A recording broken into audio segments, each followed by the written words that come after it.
In a modest auto repair shop on the outskirts of town, Tom Martinez spends his nights working by lamplight, transforming an old Mercedes coupe into something extraordinary. His skilled hands craft specialized controls and a custom lift system, though he can barely afford the parts. During the day, he knows her only as Ms. Sarah, a quiet woman in a wheelchair who dreams of driving again. What he doesn't know is that she's Sarah Thorne, the reclusive tech heiress worth billions, traveling incognito to find something money can't buy, genuine kindness. While Tom's creditors circle and bills pile up, he pours his heart into every weld and wire, determined to give one person back their freedom. But what happens when she returns to test, drive his creation? What will this lonely billionaire do when she discovers true compassion in the most unexpected place? Before we jump back in, tell us where you're tuning in from. And if this story touches you, make sure you're subscribed, because tomorrow I've saved something extra special for you. The morning sun hadn't yet risen when Tom Martinez's key turned in the shop's rusty lock. Dawn's first light caught the faded lettering above, Martinez and Father Auto Repair, where the ampersand now tilted at a crooked angle. Tom touched the sign gently as he passed beneath it, a morning ritual as familiar as his first cup of coffee. Inside, the air carried the comforting scent of motor oil and metal, mingled with the mustiness of the aging building. Tom flicked on the fluorescent lights, their steady hum a welcome companion after another sleepless night. His workspace, though worn, spoke of meticulous organization, tools arranged with precision, each surface clean despite decades of use. "Dad always said a clean shop means a clear mind," he murmured, running his hand along the smooth surface of his father's old workbench. The wood, polished by generations of careful hands, still held the warmth of memory. 25 years had passed since he'd first watched his father's fingers dance across engine parts, teaching him the symphony of mechanical repair. The wall clock read 5:45 a.m. Tom pulled out his ledger, the pages dog-eared and coffee-stained, numbers that refused to add up properly, no matter how many times he revised them. 3 overdue bills lay beneath: electricity, parts supplier, and worst of all, the bank notice. He'd have to figure something out soon, but for now, there were cars waiting. His first customer arrived precisely at 7, right as Maya burst through the side door, her backpack slung over one shoulder. At 16, she was the spitting image of her mother. Same dark curls, same determined set to her jaw. "Dad, you promised you wouldn't pull another all-nighter," she scolded, dropping a paper bag on his desk. "Brought you breakfast, real food, not just coffee." Tom smiled, catching the familiar scent of his daughter's homemade egg sandwiches. "You're supposed to be the kid here, remember? Someone has to be the responsible one," Maya replied, but her eyes sparkled with affection. She glanced at the Mercedes in the corner, the one he'd been working on after hours. "How's the special project coming along?" Before Tom could answer, Mr. Peterson's booming voice filled the shop. "Tommy, tell me you've got my Buick sorted out." "Right on schedule, Mr. P," Tom called back, already moving toward the elderly man's cherished vintage Buick. The car had been his father's first restoration project back in '82, and now Tom maintained it with the same care. "Maya, can you get Mr. Peterson some coffee while I finish up?" The morning unfolded like countless others, a parade of familiar faces and faithful customers, each bringing their mechanical troubles to the one man in town they trusted to make things right. Tom's hands moved with practiced precision, diagnosing problems by sound and touch as much as sight. Every car that passed through his shop carried a story, and he knew them all. Between jobs, his eyes kept drifting to the Mercedes. The custom controls were coming along, but parts weren't cheap, and his supplier was getting anxious about his outstanding balance.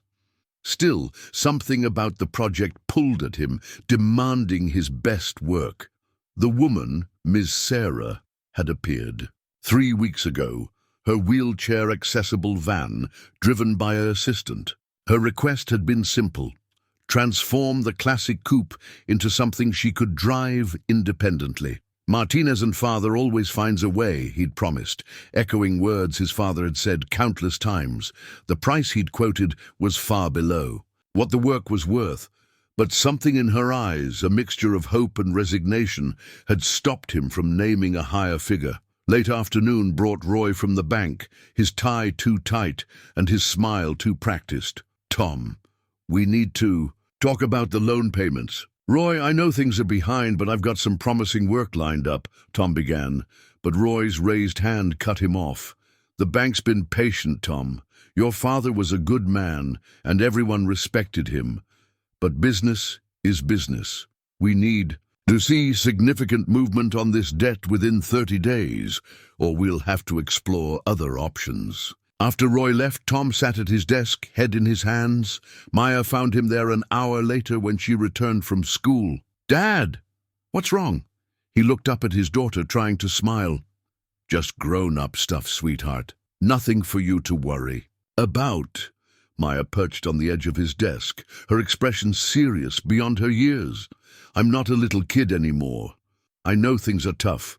Maybe I could pick up some hours at the diner after school. Help out a little?" "Absolutely not," Tom said firmly. "Your job is school, period. I promised your mom before she passed that you'd get to college, and that's exactly what's going to happen." Maya started to protest, but the rumble of an engine outside interrupted them. Tom recognized the sound immediately. Ms. Sarah's van, right on schedule for her weekly progress check.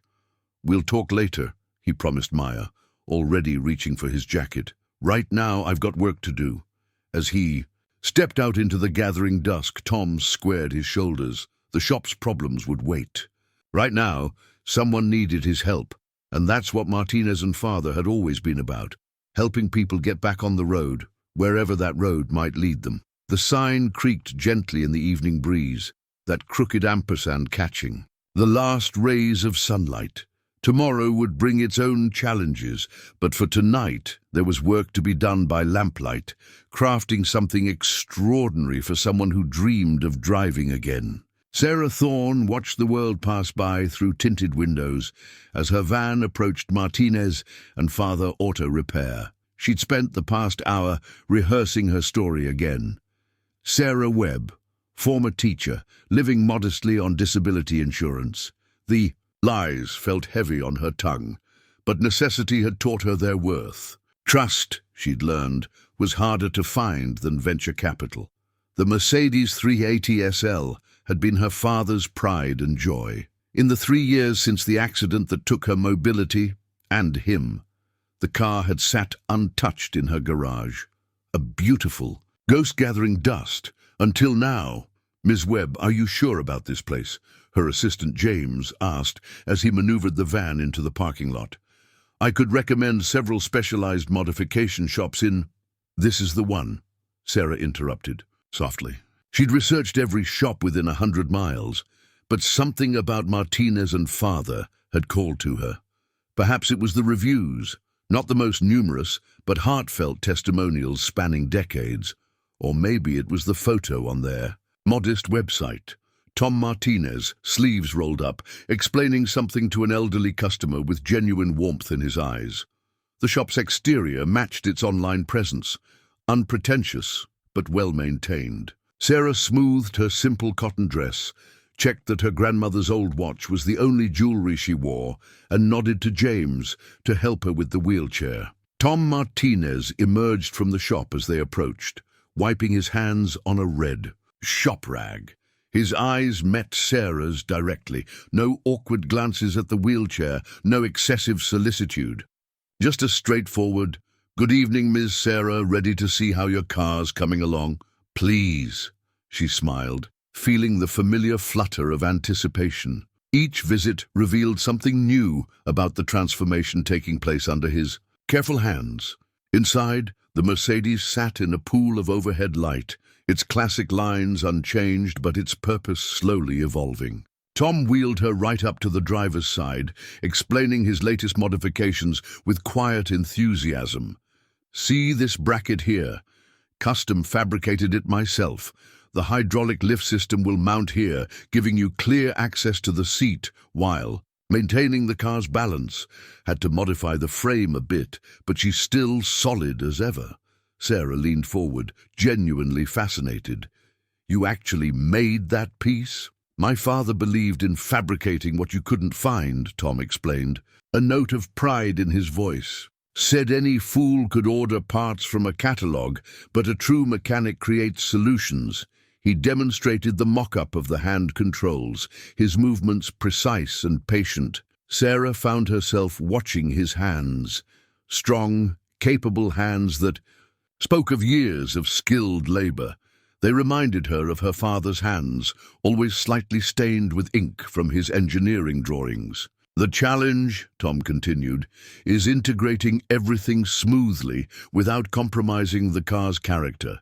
These old Mercedes, they have a soul to them. Don't want to lose that. You sound like my father, Sarah said before she could stop herself. He used to say machines have personalities. Smart man, Tom smiled. Was he a mechanic too? Sarah hesitated, the truth pressing against her carefully constructed story. An engineer, she said finally. He passed away a few years ago. Something in Tom's expression shifted, a flash of shared understanding. Lost my father 5 years back. Still find myself turning to ask his opinion sometimes. The moment stretched between them, quiet and genuine. Sarah felt the familiar guilt of her deception twist in her stomach. Here was a man who spoke truth, as naturally as breathing, while she calculated every word. Their conversation was interrupted by quick footsteps and the appearance of a teenage girl, Tom's daughter Maya, Sarah recalled from previous visits. The girl carried a textbook and wore a slightly harried expression. Dad, I hate to interrupt, but I'm stuck on this physics problem and it's due tomorrow. Go ahead, Sarah said quickly. I should be heading back anyway. But Maya's eyes had fallen on the Mercedes, particularly the custom bracket Tom had been explaining. Wait, is that a modified Class 1 lever system? We're studying mechanical advantage in physics. Tom laughed. Maybe we can help each other out here. Ms. Sarah, would you mind if Maya took a look? Might help with her homework. The next 15 minutes were spent with Maya sketching force diagrams, while Tom explained how the lift system would work. Sarah found herself contributing almost despite herself, her engineering knowledge slipping out in carefully measured doses. You know a lot about mechanics, Maya observed, looking up from her notebook. I had a good teacher in my father, Sarah replied, feeling Tom's thoughtful gaze on her. Later, as James helped her back into the van, Tom walked alongside her wheelchair. Next week we'll be ready to test the lift system. Nothing fancy yet. Just making sure the geometry works for you. Sarah nodded, fighting the urge to tell him everything, to explain that money wasn't an issue, that he could order any part, hire any help he needed. Instead, she watched him standing in the growing darkness, that red shop rag still in his hands, the weight of his responsibilities visible in the set of his shoulders. As the van pulled away, Sarah took out her phone and pulled up the dossier. Her private investigator had compiled on Martinez and Father Auto Repair. The latest bank records showed a business teetering on the edge, a proud legacy threatened by mounting debt. She stared at the numbers until they blurred, remembering the genuine warmth of Tom's smile, the careful precision of his work, the way he'd included her in Maya's impromptu physics lesson. James, she said finally, I need you to set up a meeting with my financial team tomorrow. Of course, Miss Thorne. May I ask why? Sarah watched the shop disappear in the side mirror, that old sign still barely visible in the gathering dusk. Because sometimes, she said softly, the best investments aren't listed on any stock exchange. Late into the night, Tom sat at his father's old drafting table, the surface illuminated by a single articulated lamp. Scattered around him were dozens of hand-drawn sketches, detailed technical drawings showing every aspect of the Mercedes' transformation. His father had taught him that proper planning prevented poor performance, and this project demanded nothing less than perfection. The design for the hand controls was proving particularly challenging. Traditional push-pull systems wouldn't work well with the Mercedes' classic interior, too clunky, too obvious. Tom wanted something elegant, something that would look like it had always belonged there. He picked up his father's old mechanical pencil, its brass body worn smooth from decades of use, and began another sketch. This time, he imagined the controls, flowing naturally from the steering column, like an extension of the car's original design. His mind wandered to Sarah's hands, noting how she managed her wheelchair with subtle movements.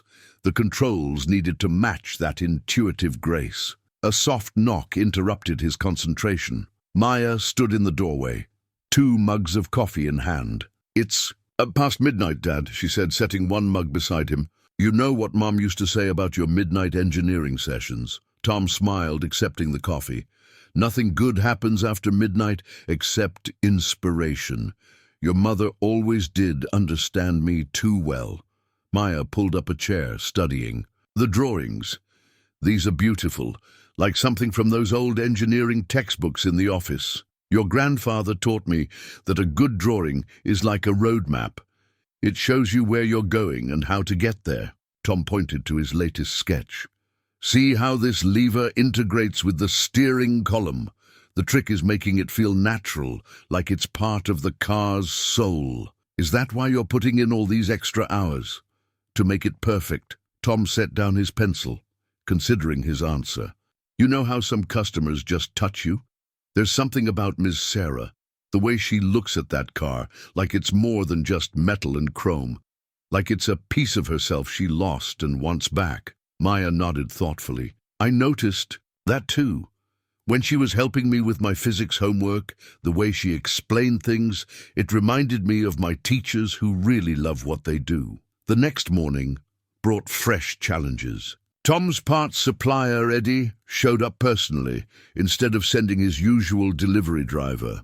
"Tom, we need to talk about your account," Eddie began, shuffling uncomfortably. "You're 3 months behind, and these special orders for the Mercedes. Job?" "I know, Eddie. I'm good for it, I swear. This job will help put things right." Eddie looked around the shop, his eyes lingering on the faded sign outside. "Your father was my friend, Tom. He gave me my first break when I started my business. But I've got my own bills to pay." Tom felt the weight of his father's legacy pressing down on him. 2 weeks, Eddie, that's all I need. The adaptive controls are almost ready for testing." Eddie sighed, pulling out his notebook. 2 weeks. But I'll need something today, Tom, whatever you can manage. After scraping together what he could from his personal account, Tom returned to the Mercedes. The morning light streamed through the shop windows, catching the car's silver paint and making it glow. He ran his hand along its flank, feeling the perfect curves that had made the 380 SL a legend. "All right, old girl," he murmured, "let's make you dance again." The day passed in a blur of precise measurements and careful modifications. Tom worked with focused intensity, each movement deliberate and measured. By late afternoon, the basic framework for the hand controls was taking shape. Sarah arrived for her regular check-in, just as Tom was testing the initial range of motion. She watched silently as he demonstrated the prototype system, her eyes following every movement. "It's different from what I expected," she said finally. "Most adaptive controls I've seen are more obvious." Tom nodded. "I wanted something that would honor the car's heritage while giving you back the control you need. These controls will be an extension of your hands, as natural as the original pedals were to your feet." Sarah wheeled closer, reaching out to touch the prototype lever. Her fingers traced the curved metal with surprising familiarity. "The ergonomics are perfect," she said softly, then caught herself. "I mean, it looks very comfortable," Tom filed. Away that moment of expertise, adding it to the growing list of little inconsistencies he'd noticed. But something held him back from asking questions. Everyone had their reasons for keeping parts of themselves hidden. He understood that better than most.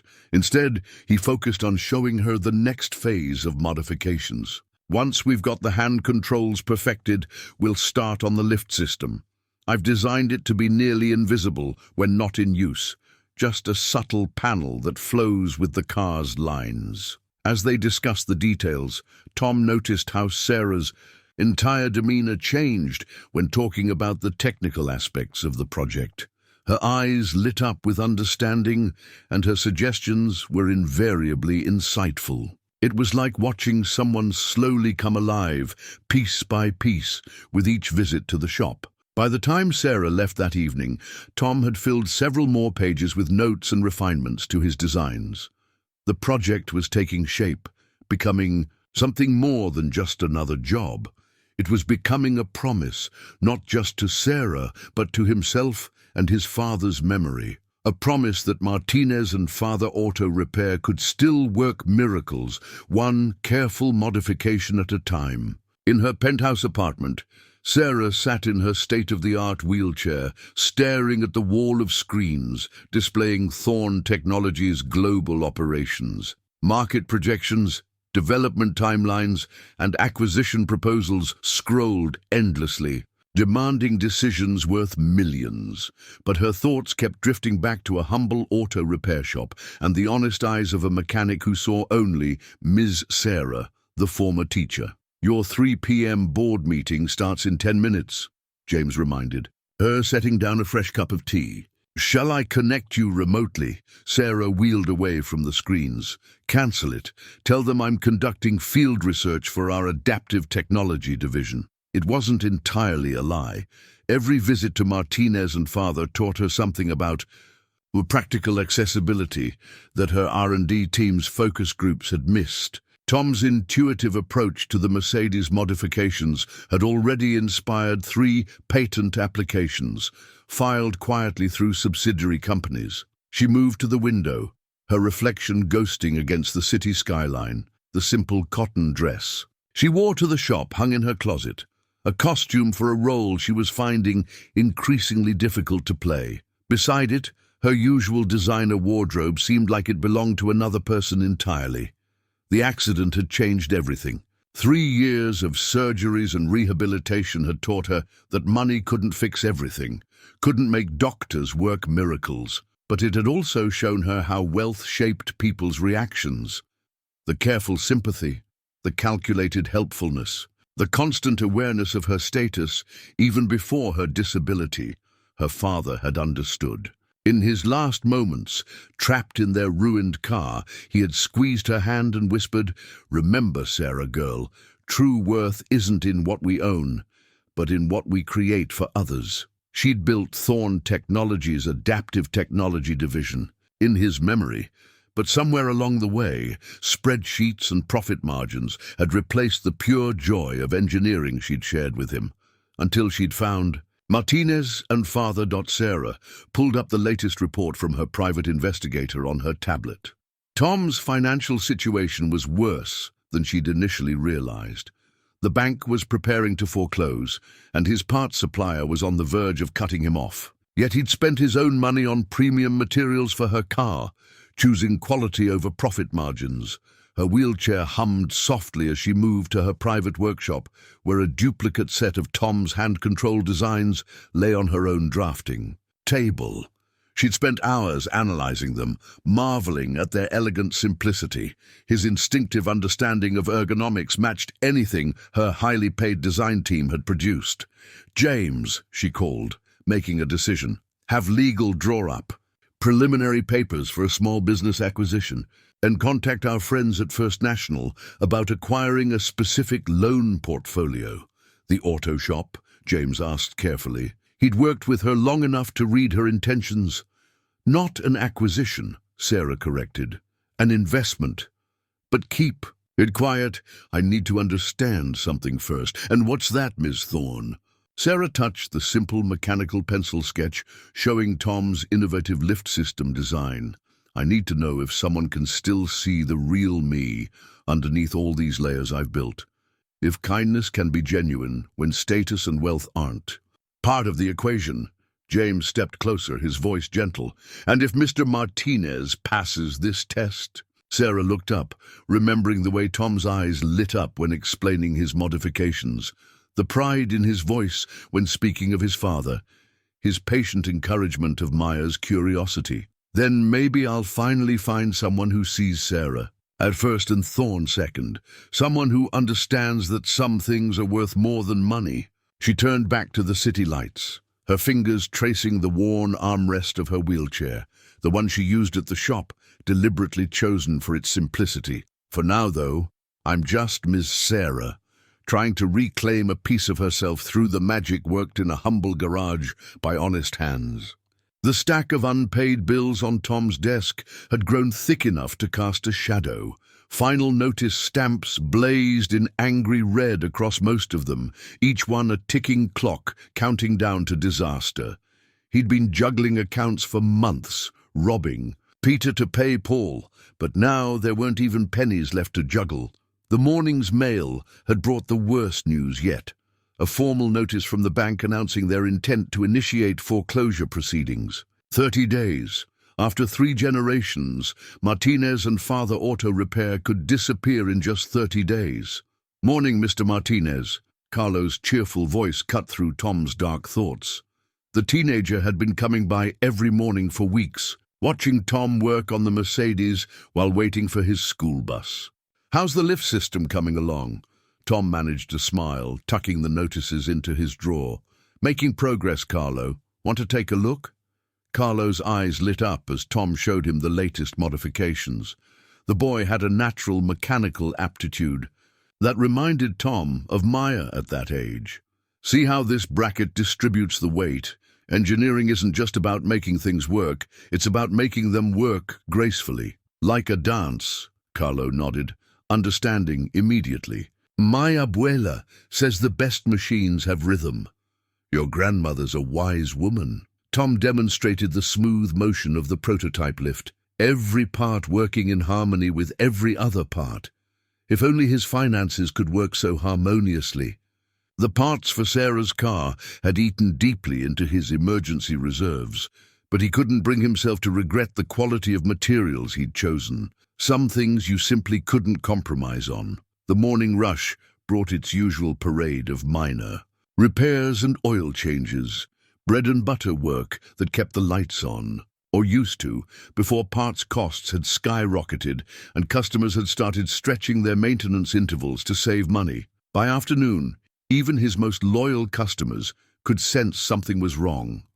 Mrs. Henderson, who'd been bringing her Volvo to the shop since Tom's father's time, lingered after paying her bill. "Tommy," she said softly, "I was talking with the ladies at Bridge Club. We've heard rumors about the bank." She pressed an envelope into his hand. "It's not much, but we all pitched in. Consider it an advance on future repairs." Tom's throat tightened as he felt the envelope's weight. "Mrs. Henderson, I can't." "You can and you will," she interrupted firmly. "Your father helped us all out when times were tough. Now it's our turn."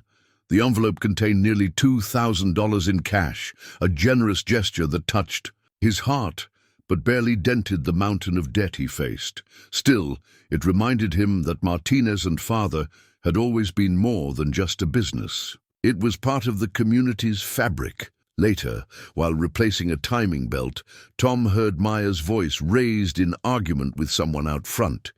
He emerged from under the hood to find Roy from the bank standing in the office, his tie as perfectly knotted as ever. "The timeline isn't negotiable, Tom," Roy was saying. "The bank has been more than patient."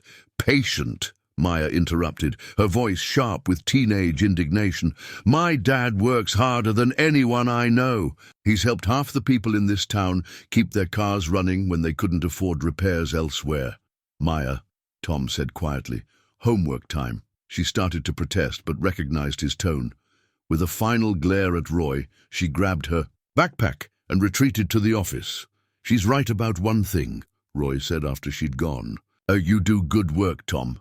But good work isn't enough anymore. The bank needs hard numbers, not goodwill." After Roy left, Tom found himself standing before his father's old tool chest. Each drawer contained precision instruments acquired over a lifetime of work, tools that had built this business from the ground up. The thought of them being sold off in a bankruptcy sale made his stomach turn. The Mercedes sat silently in its bay, half-completed modifications gleaming under the shop. Lights. Tom ran his hand along its sleek flank, feeling the cool metal beneath his fingers. The car represented everything Martinez and father stood for: quality work, innovative solutions, and the simple human dignity of helping someone regain their independence. "What would you do, Dad?" he whispered to the empty shop. But the only answer was the quiet ticking of cooling engines and the distant sound of Maya's pencil scratching against paper as she worked on her homework, trusting him to keep their world from falling apart. The hydraulic system wasn't cooperating. Tom stood back from the Mercedes, wiping sweat from his forehead with his sleeve as he studied the partially installed lift mechanism. Something wasn't right. The motion was jerky, unpredictable. For anyone else, it might have been good enough, but not for this project. Not for Sarah.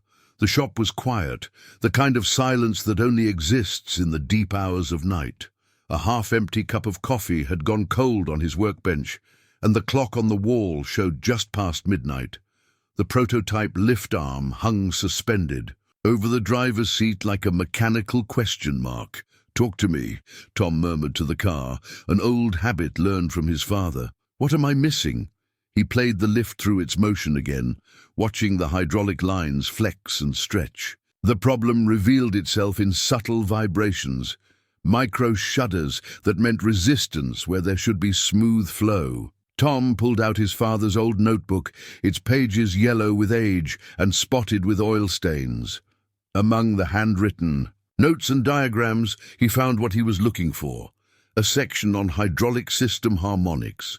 His father had written, "Remember, fluid wants to flow like water in a stream. If it fights you, you're trying to make it go somewhere it doesn't want to go." The answer hit him like a bolt of lightning.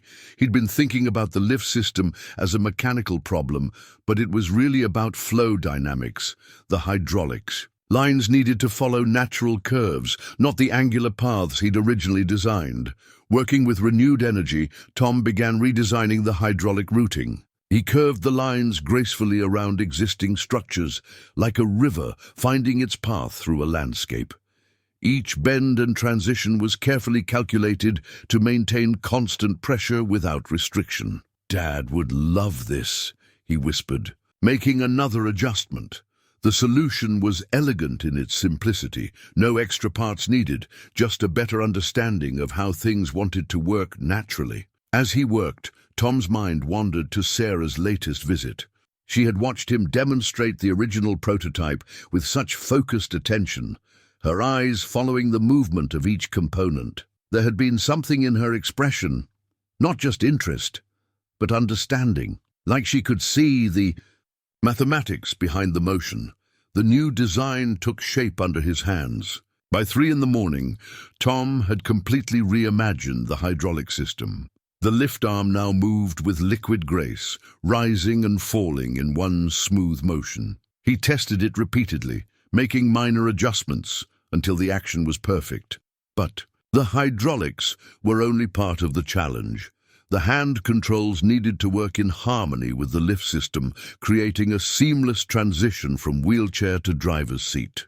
Tom found himself thinking about how Sarah managed her wheelchair, the efficient economy of her movements, the way she'd adapted to her circumstances with quiet determination. The answer came to him as he was sketching another design variation.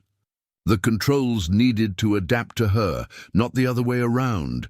Instead of a fixed position, he could create an adjustable interface that would find its optimal placement for Sarah's natural hand positions. Dawn was breaking when Maya found him, surrounded by technical drawings and prototype parts. She took in the scene, the cold coffee, the scattered tools, the triumphant gleam in her father's eyes. "You figured something out," she said. It wasn't a question. Tom demonstrated the revised lift system, now working in perfect synchronization. with the modified controls. The entire assembly moved like a choreographed dance, each part flowing naturally into the next. Maya watched, then smiled. "It's beautiful, Dad. Like something from a science fiction movie, but elegant. Your grandfather used to say that the best engineering solutions look obvious once you find them," Tom replied, stifling a yawn. "The trick is getting there." He looked at his daughter, suddenly serious. "Maya, about the shop's problems, Dad." "Look," Maya interrupted, pointing to the window. The rising sun had caught the Mercedes's silver paint, making it glow like liquid mercury. The new lift mechanism cast artistic shadows across the shop floor, its curves echoing the car's classic lines. In that moment, Tom felt a renewed surge of determination. The bank might own the building, but they couldn't take away what really mattered. The knowledge passed down through generations, the ability to solve problems with creativity and care, the satisfaction of making something work exactly right. Sarah would be visiting later that day for another progress check. For the first time in weeks, Tom was actually excited to show her the improvements. Sometimes the best solutions came when you were down to your last options, when you had nothing left to lose except your commitment to doing things right. The old family photo sat in its worn frame on Tom's desk, edges softened by time. His father stood proudly in front of the shop, one arm around Tom's mother, the other hand resting on young Tom's shoulder. The sign behind them was freshly painted. Then the ampersand standing straight and true. Sarah noticed the photo during her afternoon visit, her eyes lingering on the happy family scene. "You look about Maya's age there," she observed softly. 15, Tom confirmed. "Just starting to learn my way around an engine. Dad said I had the touch, could feel when something wasn't right just by listening. Maya has that same gift," Sarah said, watching the teenager across the shop as she helped a customer understand their maintenance schedule. "She explains things the way you do, making the complex feel simple." Tom smiled, pride warming his voice. "She's smarter than I ever was, already talking about engineering programs for college." His smile faltered slightly, "assuming we can figure out how to afford it." Sarah's fingers tightened imperceptibly on her wheelchair's armrest. The urge to reveal her identity, to solve his problems with a single phone call, was almost overwhelming. Instead, she steered the conversation back to safer ground. "Tell me about your father," she said. "He must have been an extraordinary teacher. He believed in doing things right, no matter how long it took." Tom picked up the photo, his expression distant. "Used to say that every car that came through our doors carried someone's dreams with it. Might be a family's only transportation, or a restored classic that reminded someone of their youth. Our job wasn't just fixing machines, it was keeping dreams alive. Like what you're doing with the Mercedes," Sarah said quietly. Their eyes met, and something shifted in the air between them. Understanding, perhaps, or recognition of a shared truth. "My father taught me to drive in a car like this," Sarah found herself saying, the memory rising unbidden. "He said the Mercedes wasn't just about luxury. It was about engineering excellence, about creating something that would last." She stopped, worried she'd said too much, but Tom just nodded. "That's why these modifications have to be perfect. Not just functional, but worthy of the car's heritage, and worthy of giving you back that connection." Maya approached, carrying a stack of invoices. "Dad, I organized today's paperwork, but—" She hesitated, glancing at Sarah. "It's okay," Tom assured her. "Miss Sarah knows things are tight right now." Maya set down the invoices. The parts supplier called again, and Mr. Peterson's check bounced. He was so embarrassed, said his pension payment was delayed. "Tell him not to worry about it," Tom said immediately. "We'll work something out." Sarah watched this exchange, seeing the weight of responsibility on both their shoulders. Maya was too young to carry such adult concerns, yet she bore them with remarkable grace. "Maya," Sarah said suddenly, "would you be interested in learning more about adaptive vehicle engineering? I have some experience from my teaching days." The girl's eyes lit up. "Really?" That would be amazing. I've been researching accessibility modifications ever since Dad started this project. What followed was an hour-long discussion that revealed more than Sarah intended. Her technical knowledge slipped out naturally as she explained concepts, drawing on engineering principles she shouldn't have known as a former teacher. She caught Tom watching her thoughtfully several times, but couldn't bring herself to maintain her facade of ignorance. Not when Maya's genuine enthusiasm for learning reminded her so much of herself at that age. As the afternoon light faded, Sarah prepared to leave. Tom walked her to her van, his hand resting briefly on her wheelchairs. "Handle, thank you," he said simply, "for spending time with Maya. She doesn't get many chances to explore her interests with someone who really understands." Sarah looked up at him, seeing the gentleness behind his strength, the wisdom behind his skill. "Thank you," she replied, "for reminding me what it's like to share knowledge just for the joy of it." They stayed there a moment longer than necessary, both aware of words unspoken, truths unhidden. The shop's old sign creaked gently in the evening breeze, casting long shadows across the parking lot, like time itself stretching between them. The morning of the test drive dawned clear and cool. Tom had been at the shop since before sunrise, checking and rechecking every modification on the Mercedes. The custom steering controls gleamed under the shop lights, each component polished to perfection. The hydraulic lift system stood ready, its elegant curves a testament to countless hours of refinement. Maya helped him clear the shop floor, creating a clean space for the first transfer test. "Everything looks perfect, Dad," she assured him, noting his nervous adjustments to already perfect alignments. "Perfect on paper isn't the same as perfect in practice," Tom replied, his father's words coming back to him. "The real test is when theory meets reality." Sarah arrived precisely at 9, James parking her van in its usual spot. Tom noticed she was dressed differently today. A crisp blouse and tailored slacks instead of her usual casual attire. Something about her seemed more focused, more present. "Good morning," she said, wheeling herself into the shop.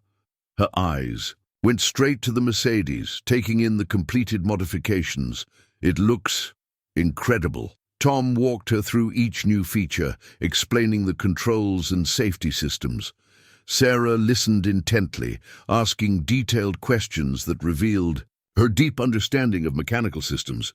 He'd stopped being surprised by her technical knowledge, accepting it as part of the mystery that surrounded her. "The lift system operates in 3 stages," he demonstrated, activating the mechanism. "Each movement is cushioned hydraulically to ensure smooth transitions. The controls are fully adjustable to find your perfect position." Sarah wheeled closer to the driver's door, her expression a mixture of anticipation and apprehension. "How do we start?" "First transfer test," Tom said gently. "We'll take it slow, make sure everything's comfortable before adding any vehicle operations." He positioned himself nearby, ready to assist but careful to give her space and dignity. Maya stood back, holding her breath as Sarah aligned her wheelchair with the lift system. The first activation was flawless. The lift moved with liquid grace, exactly as Tom had envisioned during those late-night engineering sessions. Sarah's wheelchair locked securely into position, and the transfer platform extended with precision. But as Sarah began to shift herself toward the driver's seat, she hesitated. Tom saw a flash of something in her eyes. Not fear, exactly, but memory. Her hands gripped the transfer supports tightly. "The last time I was in this car," she said softly, almost to herself, "was the day of the accident." The shop fell silent. Tom moved closer, not touching, but present. "Sarah," he said, dropping the formal miss for the first time, "we can stop any time. This is your journey, at your pace." She shook her head, determination replacing uncertainty.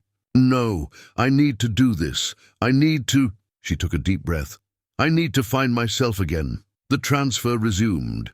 Sarah moved with practiced efficiency, but Tom could see the emotional weight of each motion.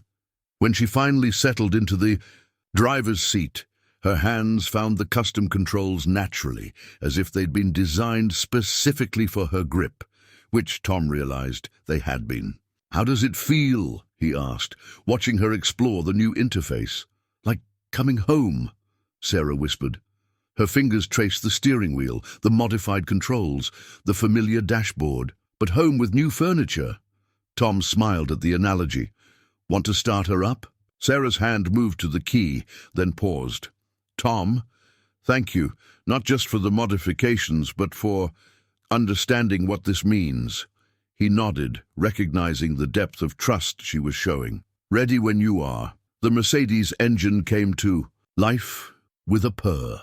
Sarah's hands moved to the controls, testing the resistance, feeling how the systems responded to her touch. Tom watched carefully, noting every reaction, every micro-adjustment she made. "The balance is perfect," she said, surprising him with her technical assessment. "The force ratios, the return springs.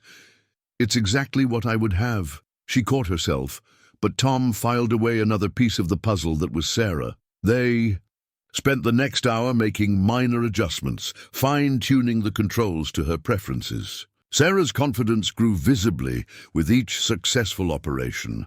By the time they were ready for the first actual drive test, she was sitting straighter, her movements more assured. "The parking lot is all clear," Maya reported, returning from her safety check. "Ready for the maiden voyage?" Sarah looked at Tom, a new light in her eyes. "Will you ride with me, just in case?" "Wouldn't miss it," he replied, moving to the passenger seat. As he settled in, he caught a faint scent of something familiar. The same perfume his mother used to wear, subtle and elegant. Another small detail that didn't quite fit with Sarah's supposed background, but as the Mercedes slowly moved forward under her control, Tom pushed aside his questions. This moment wasn't about mysteries or revelations. It was about watching someone reclaim a piece of themselves, one careful movement at a time. The bank foreclosure notice landed on Tom's desk like a physical blow. Final warning, 72-hour notice of property seizure. The words blurred before his eyes as he read them again, hoping somehow they'd change. They didn't. Outside his office window, the morning sun caught the shop's sign, highlighting the worn edges and faded paint that he'd been meaning to touch up for years. 3 generations of Martinez men had worked under that sign. Now it would end with him. The phone rang. Eddie, his parts supplier. Tom let it go to voicemail. He already knew what the message would say. The special orders for Sarah's Mercedes had pushed his credit past its limit. No more parts would be coming without payment in full. Maya found him still staring at the notice. An hour later. "Dad, Mrs. Henderson is here for her oil change, and Mr. Peterson wanted to know if—" She stopped, seeing his expression. "What's wrong?" He tried to shield her from the paper, but she was too quick. Her face paled as she read it. 72 hours? But that's not enough time to— "Maya." Tom's voice was gentle but firm. "I need you to go home and start packing up the apartment. Focus on the important things. Photos, documents, your mom's memory box." "No." Maya's chin lifted, so like her mother in that moment it made his heart ache. "We're not giving up. There has to be something we can do." The shop phone rang again. This time it was Roy from the bank. "Tom, I'm calling." "As a friend, the regional manager is coming tomorrow to oversee the property assessment.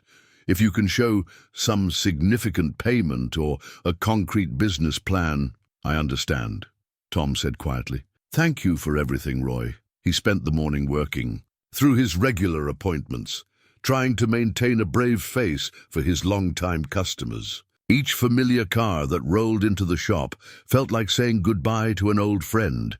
Mr. Peterson's Buick, Mrs. Henderson's Volvo, young Carlo's beat-up Honda that Tom had kept running on more goodwill than paid repairs.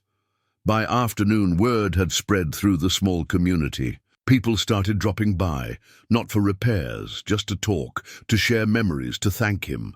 Some pressed envelopes into his hands, others offered leads on potential investors. The gestures touched him deeply, but the numbers were simply too large to overcome with community goodwill alone. Sarah was scheduled for another test drive that evening. Tom considered cancelling. The lift system was working perfectly now, and he couldn't justify ordering the few remaining parts he needed. But something made him keep the appointment. Maybe he owed her an explanation for why her project would remain unfinished. He was cleaning up the shop, preparing to face her, when Maya burst in from the office. "Dad, come quick. You need to see this." Tom followed her to the small TV they kept in the waiting area.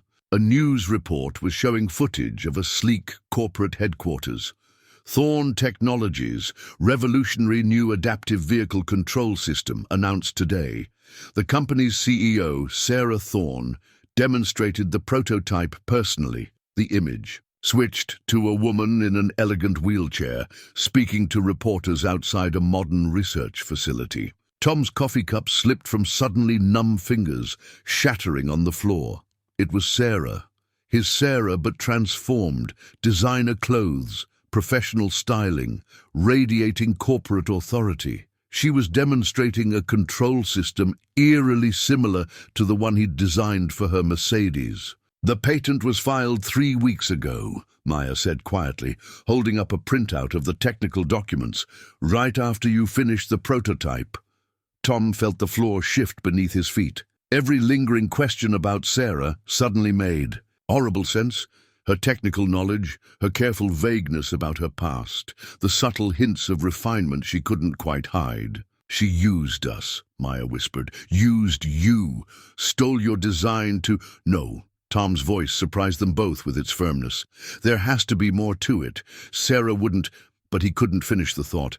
Did he really know Sarah at all? The woman who had shared technical insights with Maya, who had trusted him to restore her independence, who had looked at him with such genuine appreciation. Was any of that real? The bank notice seemed to burn in his pocket. 72 hours. His life's work, his father's legacy, everything he'd built, about to vanish. And now this betrayal, cutting deeper than any financial wound. The Mercedes sat silently in its bay, gleaming under the shop lights. In its reflection, Tom saw not just his own failures, but the shattered pieces of something else he hadn't even realized he was building. Trust, connection, maybe even love. Sarah arrived at the shop that evening in a different vehicle, a glossy black Tesla adapted with state-of-the-art controls. Her wheelchair was no longer the simple model Tom had grown familiar with, but a sophisticated carbon fiber design that probably cost more than his annual income.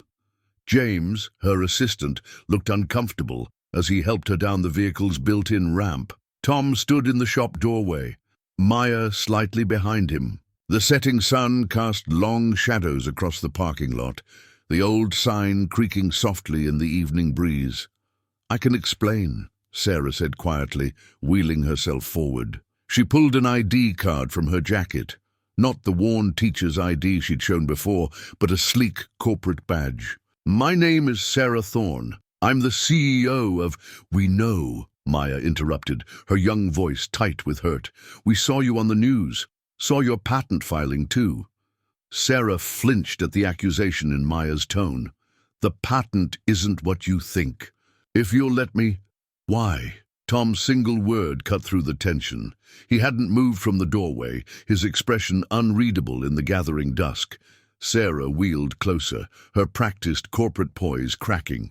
"Because I needed to know if it was still possible. Real human connection, genuine kindness, innovation driven by heart instead of profit margins." She gestured at the Tesla behind her. "I have 100 engineers who could have modified a car for me using the latest technology and unlimited budgets, but I wanted something else, something real." "Real?" Maya stepped forward. "Was any of it real? The teaching stories, the physics lessons, were you laughing at us the whole time?" "Maya," Tom said softly, placing a hand on his daughter's shoulder. To Sarah, he said, "Come inside.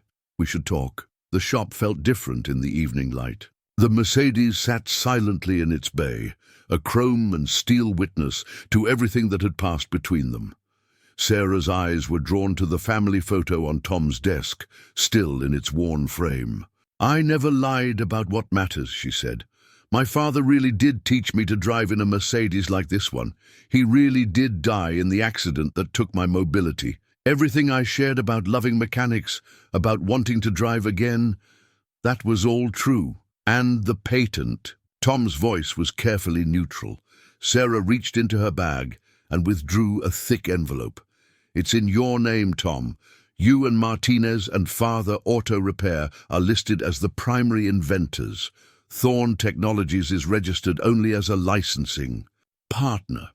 She placed the envelope on his desk. "I filed it to protect you, to make sure no one could steal your innovation before we could discuss a proper partnership." Tom didn't touch the envelope. "Partnership. Your design is brilliant, Tom. The way you solved the hydraulic flow issues, the intuitive control interface, it's years ahead of what my R&D team developed. But more than that, you understood what it meant. Not just technically, but emotionally. What it means to give someone back their independence." She wheeled closer to Maya. "And everything we shared about engineering, about physics, that was real too. You reminded me of myself at your age, of how it felt to discover the beauty in mechanical solutions." Maya's expression softened slightly, but she still looked to her father for guidance. Tom finally moved, picking up the patent documents. As he read, Sarah continued speaking, her corporate polish falling away completely. "I came here looking for something money couldn't buy. What I found was..." She gestured around the shop, taking in the tools, the memories, the legacy of 3 generations. "I found authenticity, innovation driven by compassion instead of profit. A father teaching his daughter the same values my father taught me." She pulled out another envelope, thicker than the first. "The bank foreclosure, the parts supplier issues, I can solve those with a single phone call, but that's not why I'm here." She placed the envelope beside the patent papers. "I'm here to offer a real partnership, funding to expand Martinez, and father into a specialized adaptive vehicle center. Your expertise, your values, your name on the door, my company's resources and distribution network." "And if I say no," Tom asked quietly, "then the patent still belongs to you. Do with it what you want. Sell it, develop it yourself, lock it in a drawer. It's your choice." Sarah's hands gripped her wheelchair's armrests. "But I hope you'll say yes, not for the money, but because together we could help thousands of people regain their independence. We could make your father's legacy reach further than he ever dreamed possible." The shop fell silent, except for the soft ticking of cooling engines. Through the windows, the old sign's shadow stretched across the floor like a bridge between past and future. Tom looked at the papers in his hands, then at his daughter, and finally at Sarah. "You should have told me the truth from the beginning," he said simply. "I know," Sarah whispered. I needed to know if someone could see me. The real me, not the CEO, not the billionaire, not the woman in the wheelchair. Just me." The old newspaper article lay between them on Tom's desk, yellowed with age. The headline read, "Tech Pioneer Richard Thorne and Daughter in Fatal Collision." Below it, a photo showed a younger Sarah standing beside her father in front of Thorne. Technology's first research facility, both beaming with shared pride and purpose. "It was supposed to be a celebration drive," Sarah said softly, her fingers hovering over her father's image. "We'd just completed our first major adaptive technology project. Dad insisted on taking the Mercedes, said proper achievements deserved proper style." A sad smile crossed her face. "The other driver was texting, didn't even see us until..."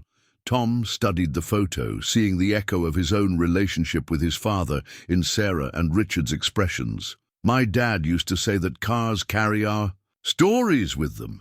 Every ding, every repair, every modification, they're all chapters in someone's life." Maya, who had been quietly listening from her perch on the workbench, spoke up. "Is that why you kept the Mercedes? Even after..." Sarah nodded. "It was the last place I saw him alive. He was conscious at the end. Held my hand, told me to remember what really matters." Her voice grew distant with memory. The paramedics had to cut us out. I watched the dashboard crumple around us, thinking about all the engineering that went into trying to keep us safe. That's why you became interested in adaptive technology, Tom realized. Not just because of your own needs. Dad always said engineering without purpose is just mechanics. He built Thorne Technologies to solve real problems, to help real people. Sarah's corporate polish had completely fallen away now, leaving only raw honesty. But somewhere along the way, after his death, it became about market share and profit, margins, until I found this place. She gestured around the shop, taking in its lived-in character, its history written in tools and oil stains and memories. You reminded me what it was like when Dad and I worked in our garage, solving problems, just because they needed solving. When I saw how you approached the Mercedes modifications, not as a technical challenge, but as a way to give someone back their dignity, you could have just told me the truth, Tom said, but his voice had lost its edge of hurt. Could I? Sarah asked. When was the last time someone treated you differently because of your bank account, or looked past Maya's abilities because of your financial struggles? She smiled sadly. Money changes everything it touches, Tom, usually not for the better. Maya slid off the workbench and approached Sarah's wheelchair. The physics problems we worked on, you weren't just humoring me, were you? You really loved teaching. It was the best part of my week, Sarah admitted. Watching you understand complex principles, seeing that same excitement I used to feel. It reminded me who I used to be, who I still want to be. Tom picked up the partnership proposal, turning it over in his hands. And this? What's this really about? It's about taking what we created here, your innovation, your values, your way of solving problems, and making it available to people who need it. Not as a luxury product, but as a basic right. Sarah's voice grew passionate. Think about it, Tom. How many other people are out there, dreaming of driving again? How many small shops could become specialized adaptive centers, using your designs and methods?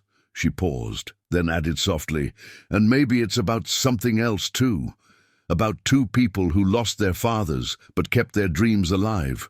About finding someone who sees you for who you are, not what you own or what you've lost. The evening light filtered through the shop windows, casting warm patterns across the Mercedes' silver paint. Tom looked at his daughter, seeing the spark of possibility in her eyes. He thought about his father's words about keeping dreams alive, about doing things right no matter the cost. If we did this, he said slowly, the shop stays in my name. We keep serving our regular customers. No corporate takeover, no changing who we are or how we work. Wouldn't dream of it, Sarah replied. Martinez and Father isn't just a name. It's a philosophy, one that Thorne Technologies needs to remember. Maya looked between them, hope beginning to replace hurt in her expression. Dad? Does this mean we're not losing the shop? Tom met Sarah's eyes, seeing in them the same mix of professional respect and personal connection that had drawn him from the beginning. No, Maya. I think it means we're about to make it everything your grandfather always dreamed it could be. Dindan, business plan spread across Tom's workbench, was unlike anything he'd ever seen. Detailed architectural renderings showed Martinez and Father transformed into a state-of-the-art, adaptive vehicle center, but with its classic character carefully preserved. The old sign remained, restored but unchanged, a testament to the shop's heritage. The initial investment would modernize your equipment and clear all existing debt, Sarah explained, pointing to the financial projections. But the real opportunity is here.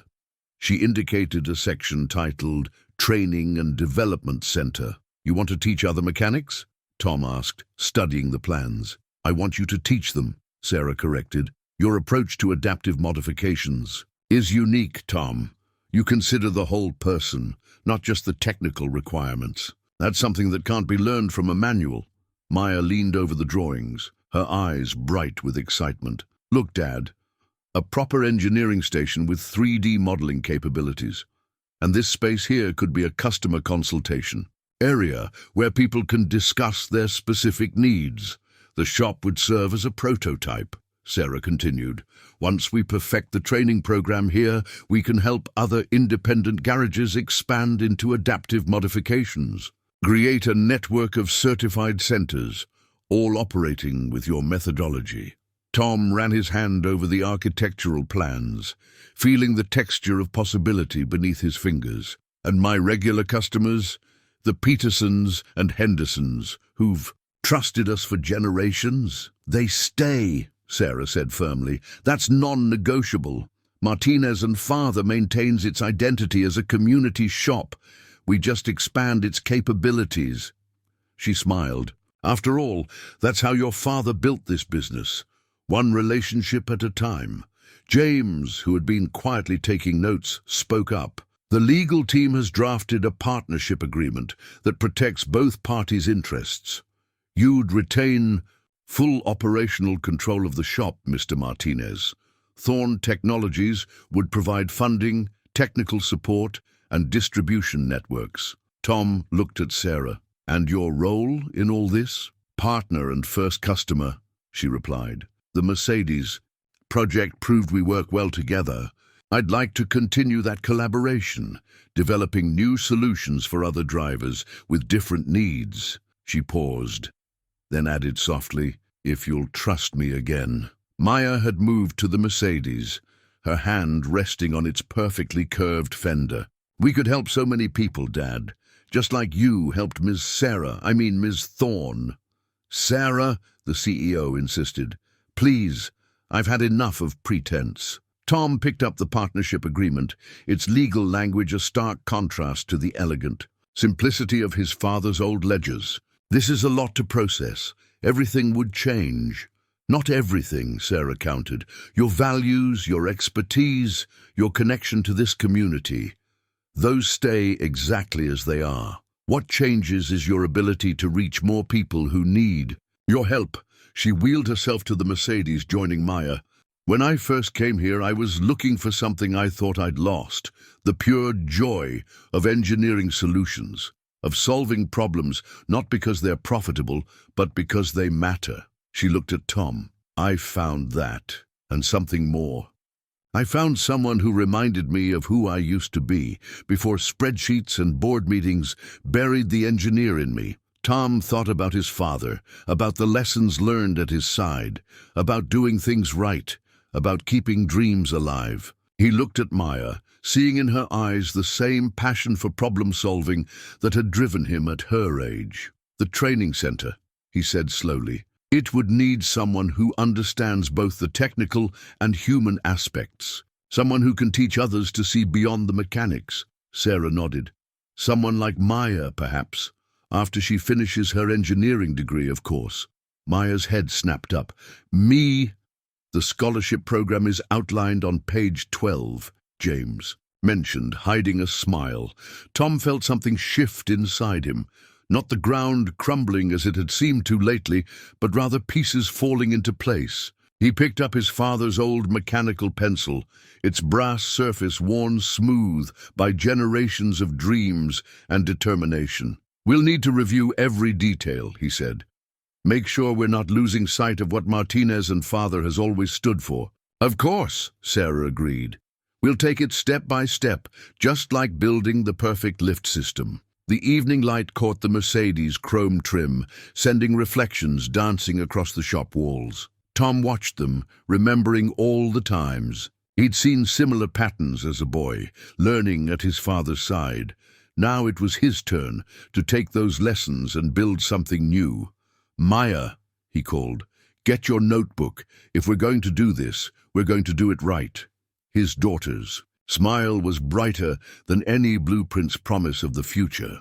The architect's plans became reality with remarkable speed, but Tom insisted on keeping the shop open throughout the renovation. Our regular customers still need us, he'd said, and Sarah had agreed without hesitation. So they worked in phases, transforming the space piece by piece while maintaining the heart of Martinez and Father. The first major change was the installation of the new lift system. Tom watched as modern equipment was carefully positioned alongside his father's old tools. like branches being grafted onto a sturdy tree.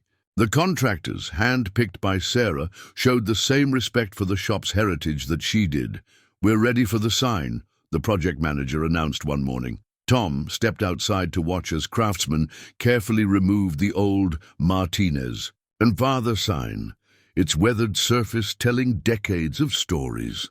"Don't worry," Sarah said, appearing beside him in her wheelchair. "It's just being restored, not replaced. Some things shouldn't change." The sign returned 3 days later, its original colors brought back to life, but its character preserved. The crooked ampersand had been straightened, but the hand-painted quality remained. Below it, elegant new lettering read, "Certified Adaptive Vehicle Center." Inside, the transformation was more dramatic. The new diagnostic equipment gleamed alongside. Tom's traditional tools. A dedicated design station occupied what had been empty storage space, its 3D modeling capabilities already proving invaluable for visualizing custom modifications. Maya spent every free moment exploring the new technology, her natural aptitude, making her an unofficial bridge between the old and new ways of doing things.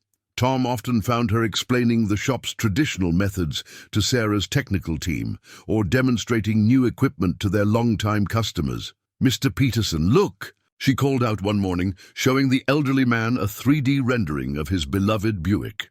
"We can model any modifications before we make them, ensure everything works perfectly with your car's original design." The old man peered at the display, clearly impressed. "Your grandfather would be proud," he said to Tom. "Always said you had to keep up with the times while keeping hold of what matters." The customer consultation area proved particularly successful. Where once people had awkwardly described their needs across a cluttered counter, now they could sit comfortably and discuss their requirements in detail. The space featured examples of various adaptive controls and modifications, helping clients understand their options. "It's not just about showing what we can do," Tom explained to a reporter from the local paper. "It's about helping people see possibilities they might not have imagined."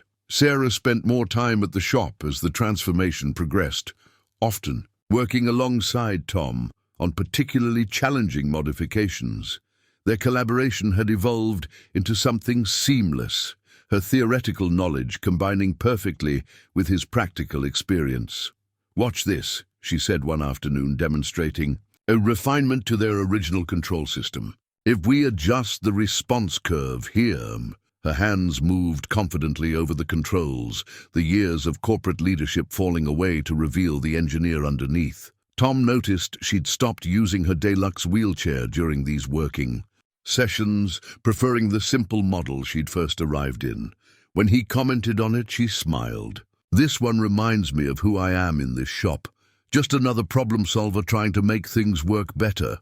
The Mercedes remained in its place of honor, now serving as both a testament to their partnership and a teaching tool for other mechanics. Learning adaptive modification techniques. Tom had insisted on keeping it as their prototype, and Sarah had agreed immediately.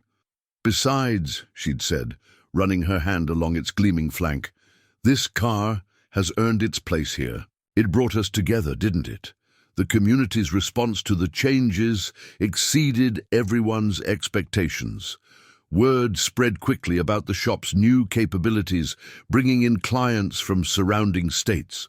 But it was the reactions of their regular customers that meant the most to Tom.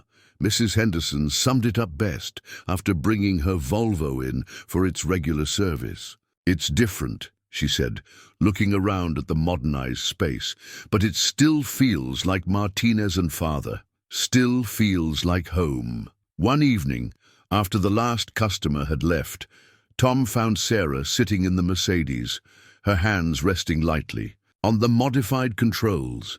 The setting sun through the windows cast the same patterns he'd watched all his life, but now they fell across new equipment and fresh possibilities. "Having second thoughts?" he asked, noting her contemplative expression. "The twayy opposite," she replied. "I was just thinking about what our fathers would say if they could see this." Your dad's practical wisdom combined with my father's technological vision. They'd probably say we're both stubborn enough to be right, Tom smiled. And maybe that's what makes this work. Sarah laughed, the sound echoing naturally in the transformed space. A perfectionist mechanic and a billionaire engineer walk into a garage, she began. Sounds like the beginning of a pretty good story, Tom finished, looking around at everything they'd built together, old and new, tradition and innovation all finding their perfect balance. The first customer testimonial arrived in a handwritten letter, its pages filled with careful script. For 20 years after my accident, I thought I'd never drive again, it read. Martinez and father didn't just modify my car, they restored my independence. How do you put a price on freedom? Tom pinned the letter to the shop's new customer board, right next to his father's old service guidelines. The contrast between the worn, oil-stained paper and the modern display somehow captured everything they were trying to achieve. But success brought its own challenges. The waiting list for adaptive modifications grew longer each week, and Tom found himself struggling to balance the specialized work with regular maintenance jobs.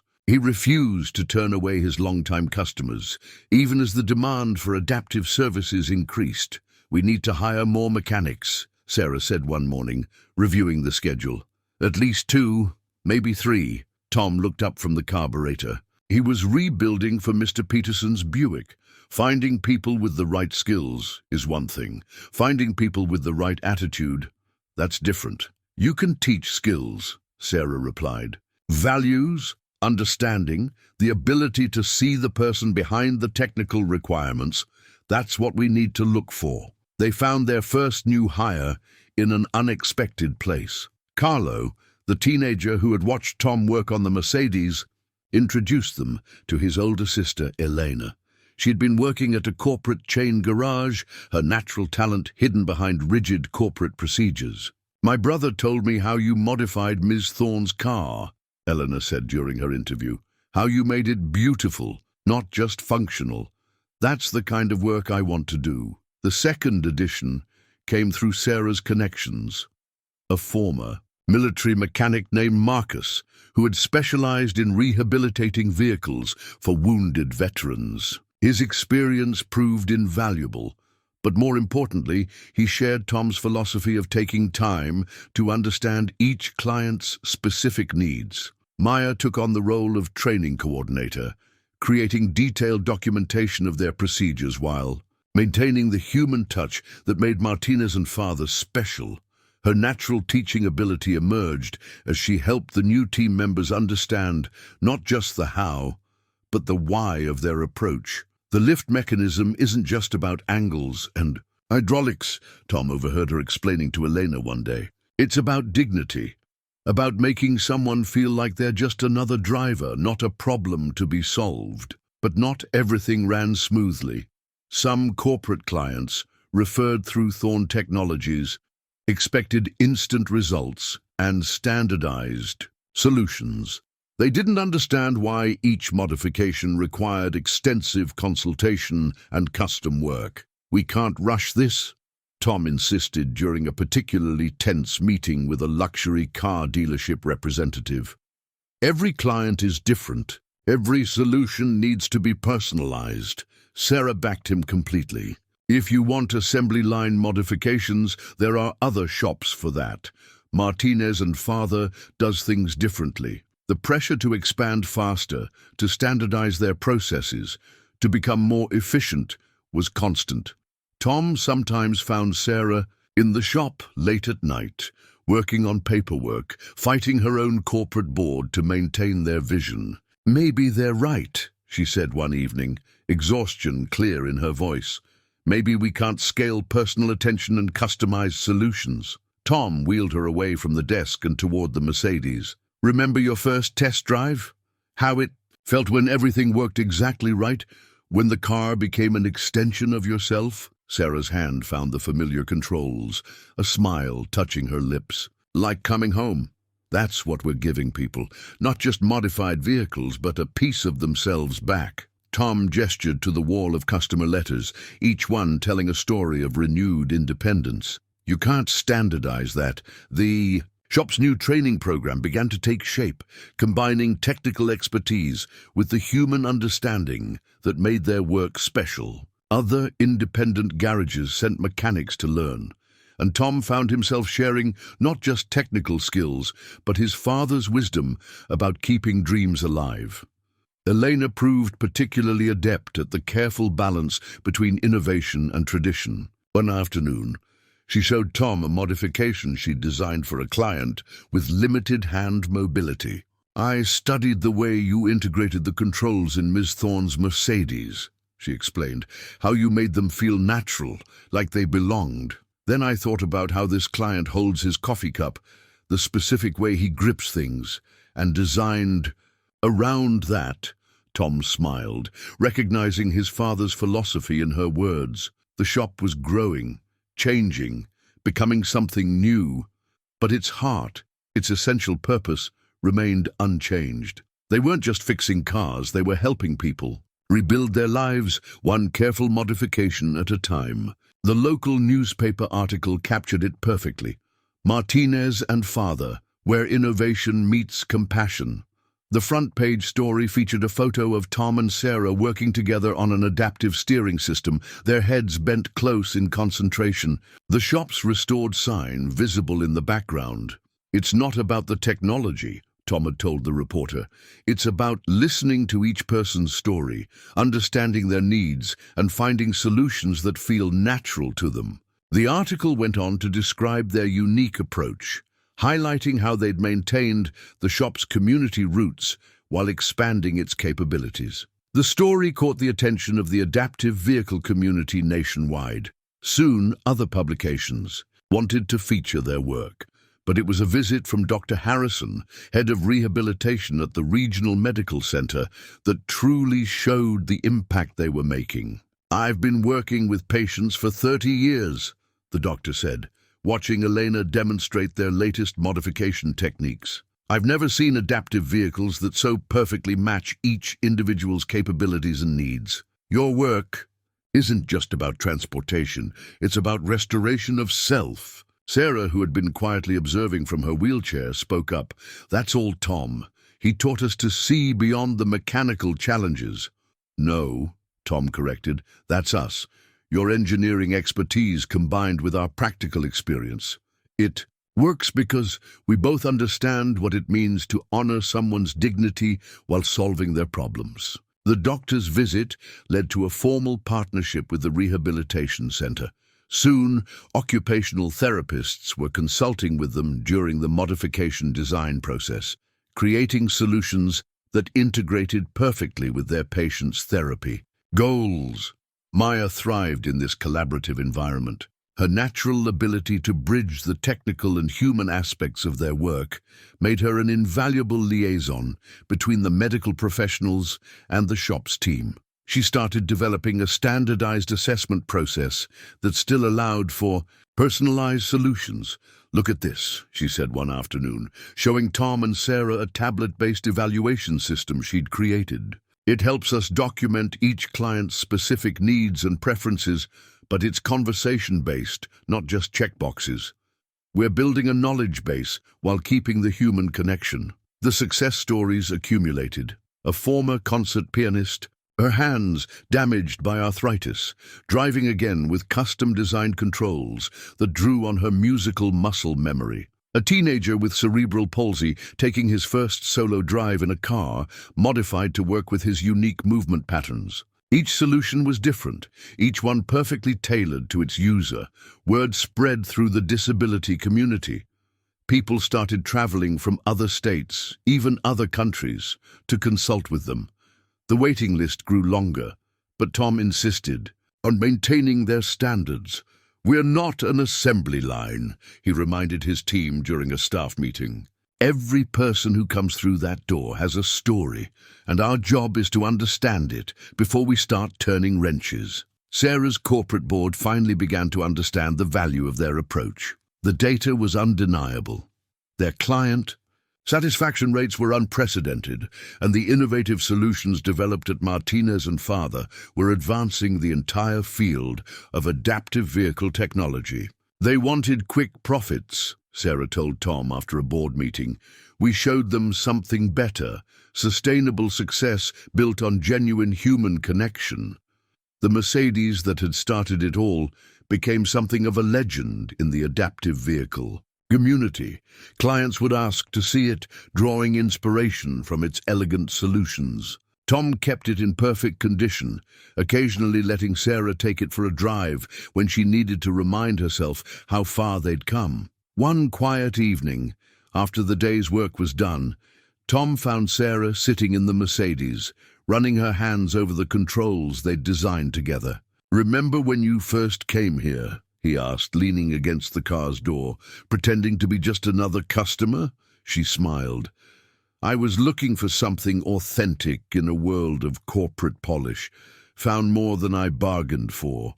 We both, "You did." Tom looked around the shop, at the blend of traditional tools and cutting-edge technology, at the wall of customer testimonials, at the restored sign that still proclaimed Martinez and Father to the world.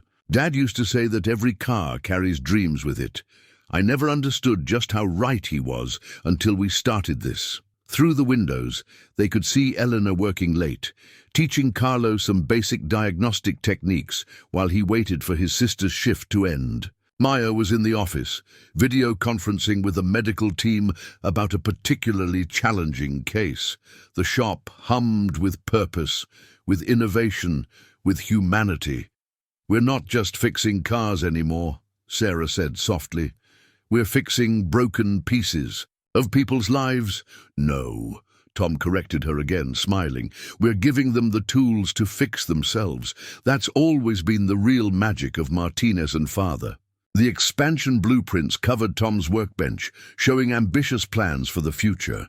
Not just for Martinez and Father, but for a network of adaptive vehicle centers across the country. Each one would carry the Martinez philosophy: personal attention, innovative solutions, and unwavering respect for every client's dignity. 5 centers in the first year, Sarah explained, her wheelchair positioned beside Tom as they reviewed the plans. Each one partnered with an existing independent shop like we did here. We provide the training, technology, and certification. They maintain their local character and connections. Tom traced the proposed locations with his finger, and Maya's training program would be the foundation. "She's already revolutionizing how we document and share knowledge," Sarah nodded. "The way she combines technical expertise with emotional intelligence, it's exactly what we need to replicate our success." Maya had just been accepted into the engineering program at the State University, with a full scholarship from Thorne Technologies. But her real education had already begun in the shop, where theory met practice every day. "Dad," she called from the customer consultation area, where she was working with a new client. "Could you come look at something? I have an idea for Mrs. Zhang's modification, but I want your input."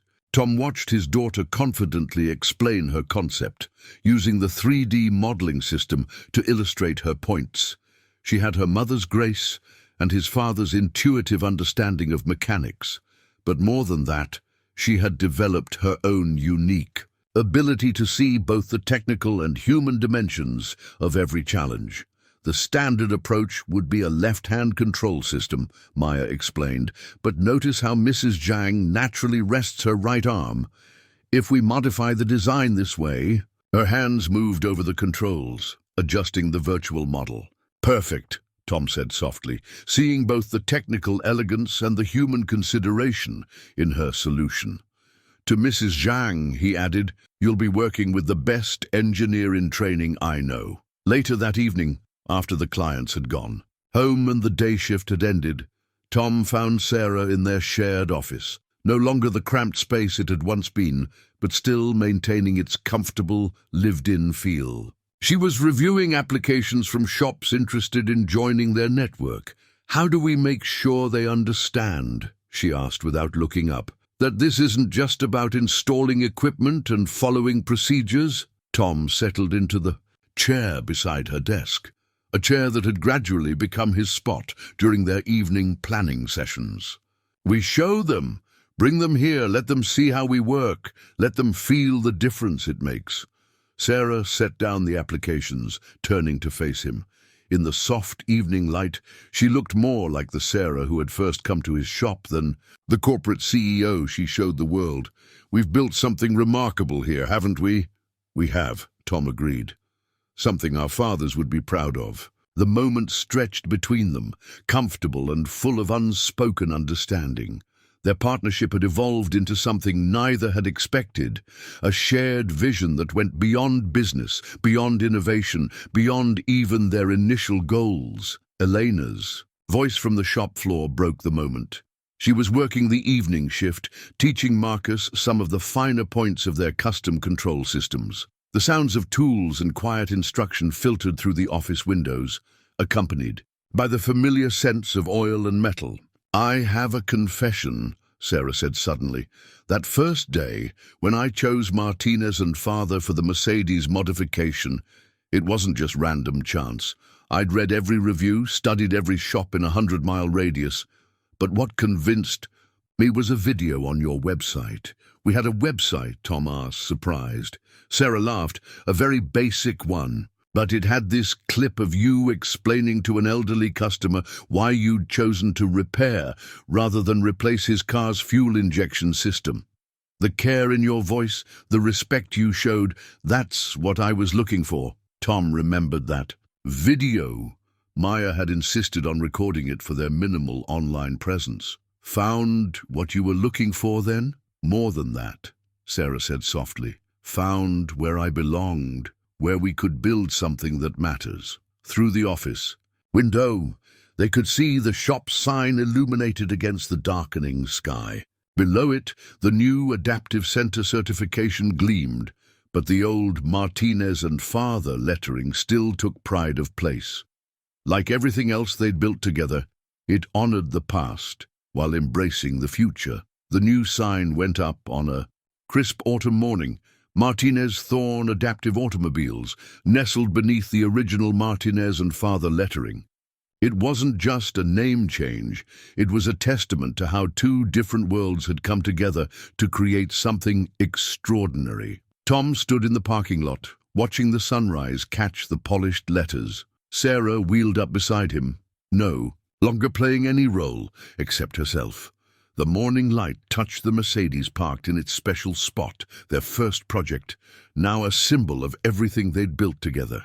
"Your father once told me that machines have personalities," Sarah said, her voice soft with memory.